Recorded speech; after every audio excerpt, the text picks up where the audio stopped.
Ce pays possède le plus grand réseau ferroviaire du monde. Plus de 220 km de voies qui sillonnent son territoire. Et ces chemins de fer ont fait surgir des villes entières, là où il n'y avait que du vide, de la poussière et du silence. Ici, le rail, c'est un mythe, une promesse de conquête, de liberté et de puissance. C'est John Ford, c'est la locomotive à vapeur, c'est le Golden Spike planté dans le désert de l'Utah. Ce pays, c'est les États-Unis. Et ce pays n'a pas un seul kilomètre de train à grande vitesse. Vous avez trouvé quelque chose? Pas encore, Seigneur. Et vous? Même pas un peu. Pas un, zéro. Alors que la France a son TGV depuis 45 ans, le Japon depuis 62 ans et que la Chine, elle, a carrément construit 70% du réseau mondial de trains à grande vitesse en à peine 15 ans, les États-Unis, eux, continuent de prendre l'avion pour aller d'une ville à l'autre ou de passer 6 heures coincés sur une autoroute. Oui, sauf que, depuis 2008, l'histoire tente de prendre un tout autre tournant. Parce que la Californie vote pour construire le premier vrai train à grande vitesse américain. Et quand je parle de grande vitesse, je parle d'un train à plus de 250 km/h. Sur le papier, San Francisco à Los Angeles en 2h40 au lieu de 6 heures en voiture. Budget annoncé, 33 milliards de dollars. Ouverture prévue, 2020. Et oui, on est en 2026 et ce train n'existe toujours pas. Et pour comprendre pourquoi, je pense qu'on a mené l'une des enquêtes les plus folles qu'on ait jamais faites chez Orail. Parce que c'est pas juste l'histoire d'un projet qui dérape, c'est l'histoire d'un milliardaire qui a inventé une fausse technologie pour le tuer, c'est l'histoire d'un président qui a tout fait pour couper les financements du projet pour des raisons... on ne sait pas trop, et c'est l'histoire d'un État entier qui a décidé de se battre seul contre Washington. Un vrai match de ping-pong, ou dirais-je même une guerre implicite, mais bien réelle, dans une Amérique coupée en deux.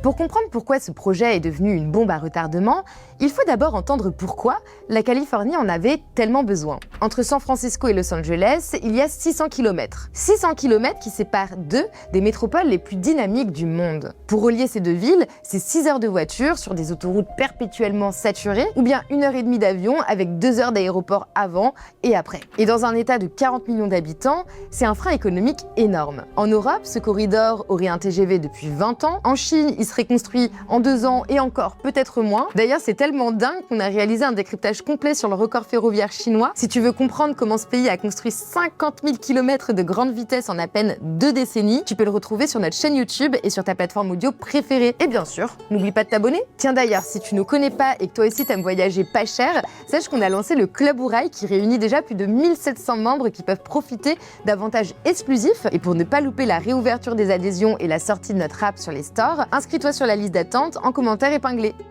Le 4 novembre 2008, les Californiens votent. La proposition 1A est sur le bulletin, 52,7% disent oui. Ce sera le premier train à grande vitesse américain. Barack Obama arrive à la Maison-Blanche et met en place un plan de relance qui injecte 2,35 milliards de dollars fédéraux supplémentaires en 2010. L'enthousiasme est réel. Pour la première fois depuis des décennies, les États-Unis semblent vouloir rejoindre le club mondial de la grande vitesse.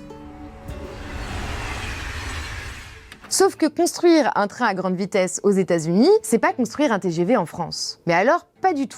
L'autorité californienne de la grande vitesse, qu'on appellera la CHSRA, choisit de commencer la construction, non pas entre San Francisco et Los Angeles, mais dans la Central Valley. C'est une vallée agricole peu peuplée, entre Merced au nord et Bakersfield au sud. C'est clairement pas le couloir le plus glamour, ni là où les passagers se bousculent. Les opposants parlent carrément d'un train qui va de nulle part à nulle part.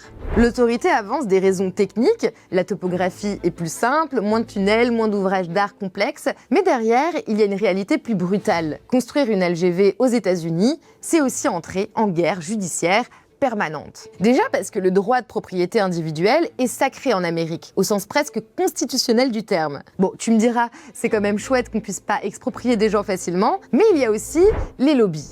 Et ça, c'est quelque chose. Selon le président de l'association des trains à grande vitesse aux États-Unis, le principal problème n'est pas technique, c'est politique. Les États-Unis n'ont jamais réellement choisi d'investir dans le train à grande vitesse, ça on le sait, et d'ailleurs même pour le transport de passagers tout court. Parce que sur plus de 220 km de voies ferrées, la majorité est en réalité destinée au transport de marchandises. On parle de plus de 95% de réseaux utilisés pour le fret. Et ce qu'on observe, c'est que les intérêts financiers sont majoritairement orientés vers les secteurs pétroliers, l'aviation et l'automobile, ce qui empêche un investissement dans le rail. Logique. Et puis il y a la culture qui vient renforcer tout ça. La voiture en Amérique, c'est pas juste un outil de déplacement, c'est un symbole de liberté, d'indépendance, d'identité nationale, avec des prix de l'essence structurellement bas, des infrastructures routières omniprésentes. Les Américains ne ressentent pas la même urgence que les Européens à monter dans un train. Et le résultat de ces premiers freins, c'est une explosion des coûts que personne n'avait vraiment anticipé. Comme je l'ai dit en début de vidéo, on démarre à 33 milliards en 2008. En 2012, le coût a déjà doublé avec 68 milliards. En 2018, on arrive à 77 milliards. Et accrochez-vous, 100 milliards en 2022 et 113 milliards en 2024. Et c'est pas fini, mais on y revient plus tard. La facture a quadruplé en 16 ans sans qu'un seul kilomètre de rail soit opérationnel. Je suis d'ailleurs tombée sur les travaux d'une chercheuse française qui étudie ce projet depuis 2011. Et ce qu'elle a cartographié, ça m'a vraiment aidé à comprendre pourquoi ce projet est si difficile à faire avancer. En bref, selon elle, autour de ce train, il n'y a pas un conflit. Il y en a 4 qui se chevauchent et s'alimentent en permanence. Le conflit politique, le conflit territorial, le conflit de procédure, mais aussi, et celui-là est très fort, celui des incertitudes, c'est-à-dire la peur de ce que le projet va changer pour ceux qui vivent sur le tracé. Et ces 4 conflits, ils tournent en boucle. Et à chaque fois qu'on essaye d'en résoudre un, les 3 autres s'enveniment. Et où trouverai-je le formulaire bleu? Guichet 1. Mais j'en viens. C'est dans ce contexte-là que le projet essaye d'avancer depuis 16 ans. Et comme si ça ne suffisait pas, quelqu'un va très rapidement décider d'entrer dans la partie. Quelqu'un de très riche, de très influent, et qui va avoir un impact phénoménal sur le projet. There's tobacco and marijuana in there. That's all it is.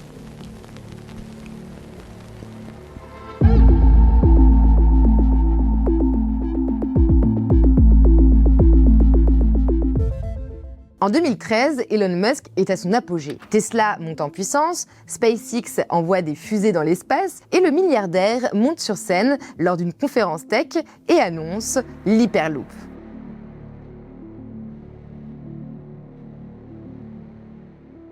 Il propose de faire San Francisco à Los Angeles en 30 minutes. C'est un concept révolutionnaire qui est reçu en grande pompe à l'époque. On peut le dire, le monde entier s'emballe, des startups se créent partout, des gouvernements ouvrent leurs portefeuilles, bref, c'est une nouvelle course technologique à un autre type de grande vitesse. D'ailleurs, on a écrit un décryptage complet sur l'Hyperloop, on explique toute l'histoire de ce projet en détail, mais aussi tout ce que ça a engendré, et je te préviens, c'est colossal. Suite au lancement du projet, Musk va publier un white paper, un document technique open source, pour permettre à quiconque de réaliser le projet. Vu comme ça paraît hyper généreux, mais d'après certaines sources, les intentions qui se cachent derrière sont plutôt glaçantes. It's a little depressing to sort of have something that's like the slowest bullet train in the world in California at enormous cost.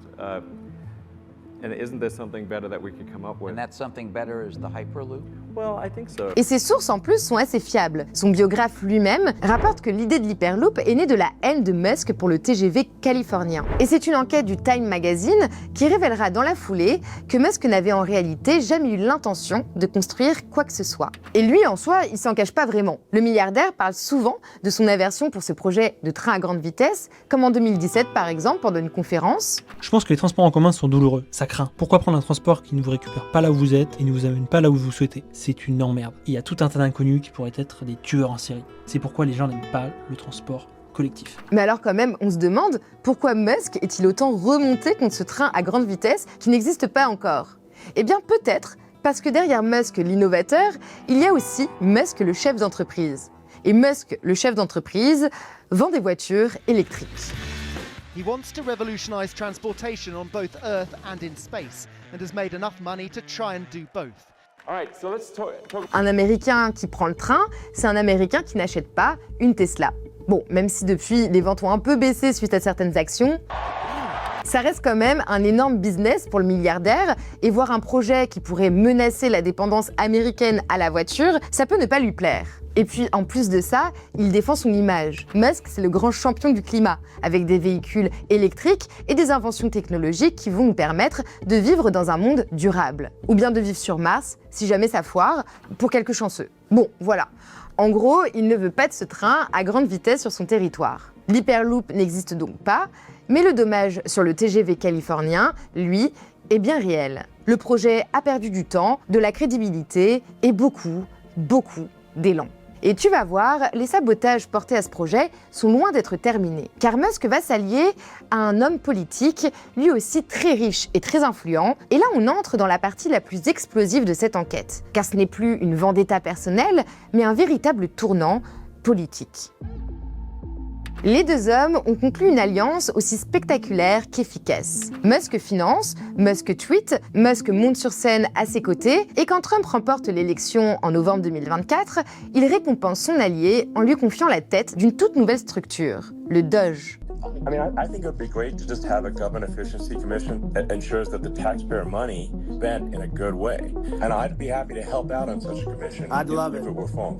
C'est pas un vrai ministère, il n'y a pas de bâtiment officiel, pas de budget propre, pas d'employés fédéraux, c'est plutôt une commission informelle, mais avec un accès direct au président des États-Unis. Musk est donc nommé pour s'occuper de ce dossier, et à ses côtés, on trouve aussi Vivek Ramaswamy. Ramaswamy, c'est un entrepreneur, lui aussi milliardaire, mais aussi un ex-candidat républicain à la présidentielle, connu pour ses positions ultralibérales. Leur mission, traquer les dépenses publiques inutiles. Et très vite, ils vont cibler le TGV californien. Ramaswamy balance sur X « Autant jeter l'argent des contribuables directement dans un incinérateur ». Le compte officiel du Doge publie une liste de chiffres dévastateurs. Résumé du projet de train à grande vitesse de Californie. Prévu à l'origine en 2008 pour coûter 33 milliards, désormais prévu pour coûter entre 88 et 127,9 milliards de dollars. La date d'achèvement estimée était 2020. En date de 2024, 0 passager n'a été transporté et la majorité n'a même pas été entièrement conçue. A reçu 6,8 milliards de dollars en fonds fédéraux. Demande 8 milliards de dollars en fonds fédéraux supplémentaires. Et il n'y a pas que les membres du Doge qui s'y mettent. Dans une lettre envoyée personnellement à Musk et Ramaswamy,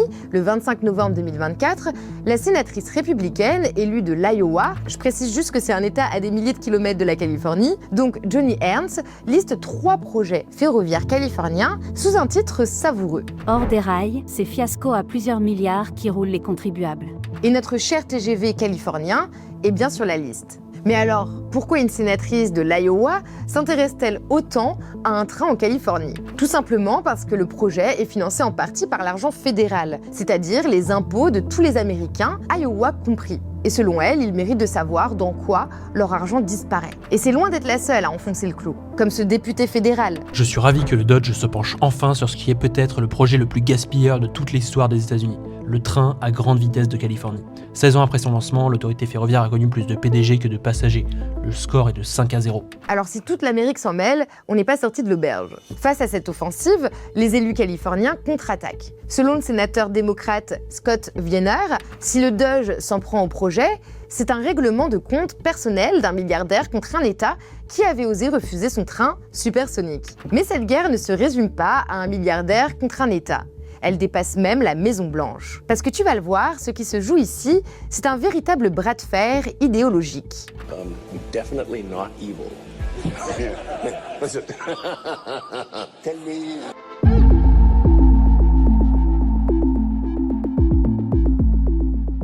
Pour comprendre ce qui joue aujourd'hui, il faut saisir un élément essentiel de la géopolitique intérieure américaine. La Californie, c'est 40 millions d'habitants, la 5e économie mondiale et l'un des bastions démocrates les plus symboliques des États-Unis. Et son gouverneur, Gavin Newsom, est l'un des opposants les plus médiatiques de Donald Trump. Entre ces deux hommes, le TGV californien n'est plus seulement un projet ferroviaire, c'est une ligne de front. Et tu vas voir, tout part un peu dans tous les sens.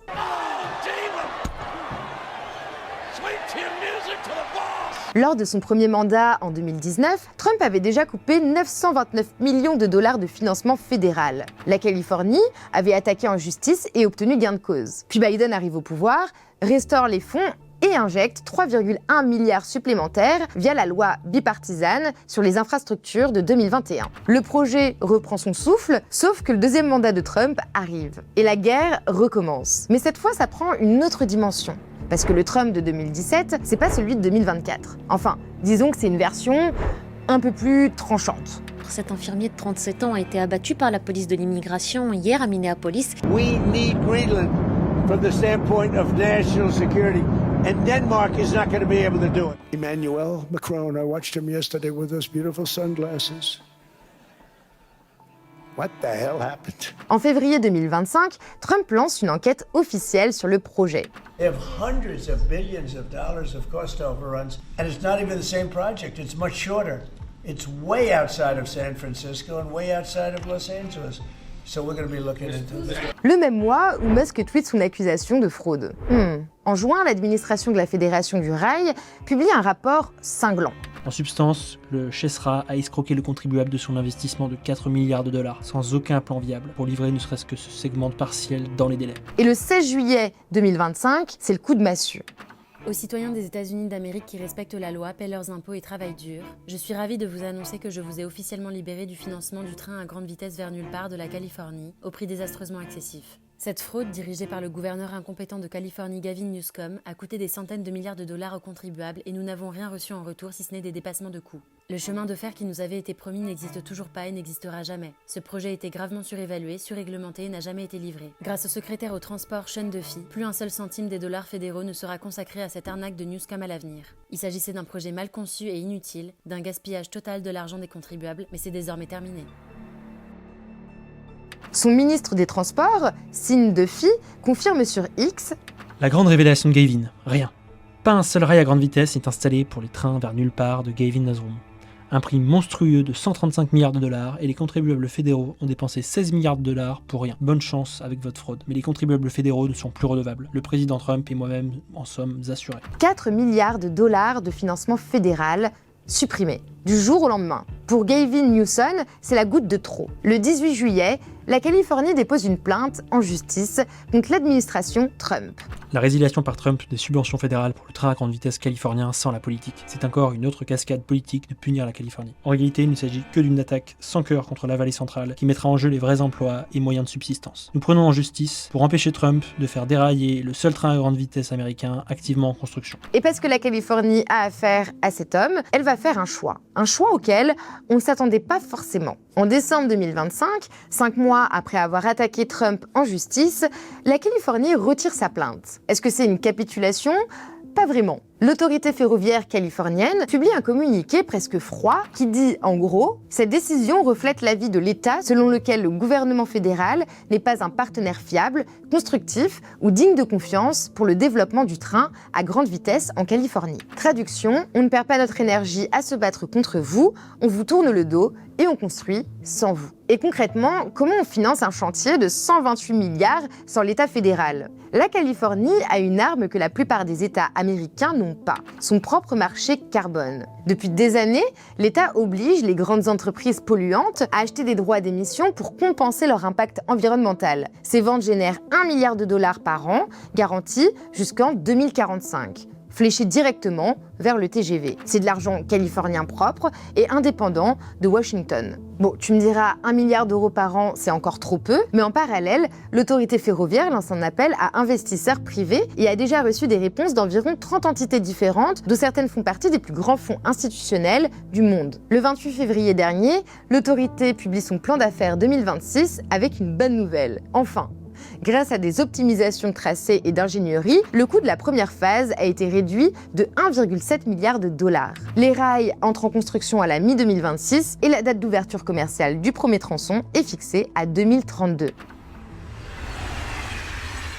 Voilà. Alors qu'est-ce que cette histoire nous dit vraiment ? Ce qui est sûr, c'est que c'est pas qu'une histoire de chantier en Californie, mais le reflet du monde dans lequel on vit aujourd'hui. Parce que évidemment, tout ça, c'est aussi un problème de gestion des délais, d'ingénierie, de priorité des coûts, d'une politique trop instable pour s'engager sérieusement sur des projets qui s'étalent sur plusieurs décennies. Mais si j'ai voulu traiter ce sujet sous cet angle, c'est pour montrer à quel point les lobbies peuvent peser sur des décisions qui devraient pourtant être dans l'intérêt général et comment des intérêts privés peuvent, en coulisses, redessiner une politique publique. Et que ce soit en Californie, au Royaume-Uni ou ailleurs, mener à bien ces très grands projets ferroviaires dans nos démocraties occidentales, ça pose vraiment question. Est-ce que ça n'interroge pas un peu notre capacité collective dans nos systèmes à réaliser des infrastructures d'avenir? Surtout quand on voit la vitesse à laquelle d'autres modèles, je pense évidemment à la Chine par exemple, arrivent à construire. Voilà, je te laisse répondre à cette question, mais cette histoire nous montre également que le contre-pouvoir existe. Et pour preuve, la Californie n'abandonne pas le projet malgré tout.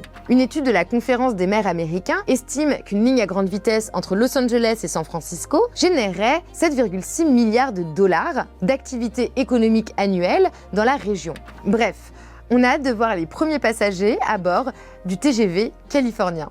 Merci d'avoir regardé cette vidéo. Si ce format t'a plu, tu vas adorer notre décryptage sur le fiasco du TGV anglais, le HS2. Les points communs avec ce qu'on vient de voir sont vraiment troublants. Parce que le Royaume-Uni a inventé le train à vapeur fonctionnel en 1825, donc techniquement, c'est le pays qui a tout déclenché. Mais aujourd'hui, pareil, il n'y a aucune ligne à grande vitesse nationale, à part évidemment l'Eurostar. Si ça t'intéresse en tout cas, c'est dispo sur notre chaîne YouTube et sur ta plateforme audio préférée. Et autre chose que tu peux faire pour nous aider à grandir, ça prend littéralement 1 seconde et ça nous permet de réaliser des contenus de plus en plus qualitatifs, c'est de t'abonner. Et si d'ailleurs tu as des pistes d'amélioration ou simplement des sujets que tu aimerais qu'on traite, n'hésite pas à laisser un commentaire et ce sera un plaisir d'y répondre. Et moi je te dis à très vite pour un prochain décryptage.